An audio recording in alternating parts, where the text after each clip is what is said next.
Mr. Speaker, I met with Victor Cuadras and Zaida Hernandez, two young Nicaraguan student leaders who bravely protest the abuses and violence of the Ortega regime, knowing that they could face trumped-up charges upon their return to Nicaragua.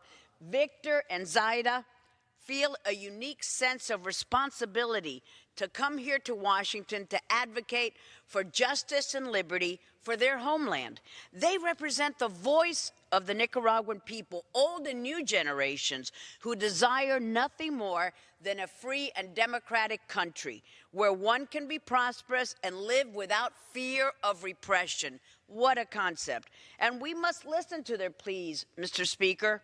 Countless of Nicaraguans are on the front lines, as you can see on this poster, confronting the brutality of the Ortega regime day after day. Over 120 Nicaraguans and one U.S. citizen have been killed at the hands of this murderous regime in just the past weeks. Over 1,000 Nicaraguans have been injured. Hundreds continue to disappear.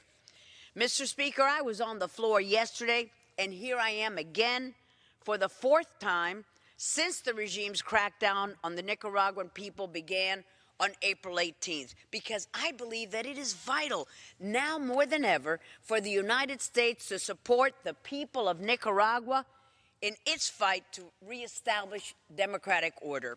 We must let the people know that they are not alone.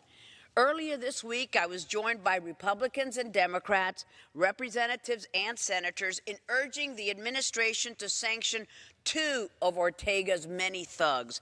Francisco Lopez, head of Albaniza, for money laundering and corruption. Francisco Diaz, who heads the National Police, for orchestrating and the repression and the killings of Nicaraguans. But there are so many others that must be sanctioned, including Gustavo Porras, head of the National Assembly, Sonia Castro, Minister of Health, Roberto Lopez, president of the Social Security Institute, and Tirso Celedon, a real estate developer profiting from the Social Security Institute.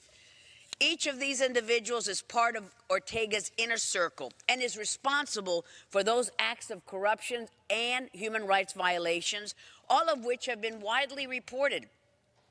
I urge the administration to not delay any longer and to take swift action to freeze assets, to cancel visa, and to sanction to the full extent of our laws those who are responsible for so much corruption and so many murders in Nicaragua.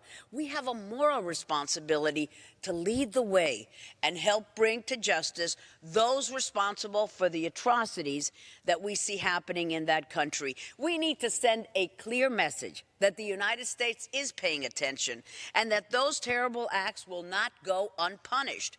Mr. Speaker, this chamber has known for a while about how troublesome the Ortega regime is, to say the least. And we have been able to lead on this issue, and I thank my colleagues for that. In October 2017, this House passed my NICA Act, which seeks to leverage America's influence by conditioning our vote at any of the international financial institutions until Nicaragua takes significant steps to uphold the rule of law and strengthen democratic institutions. Unfortunately, our colleagues in the Senate have been silent. I urge them to quit stalling, take meaningful action by finally passing the NICA Act so that we can keep the pressure on that awful regime and until democracy, freedom, prosperity return to beautiful Nicaragua and these young people will be free once again. Thank you.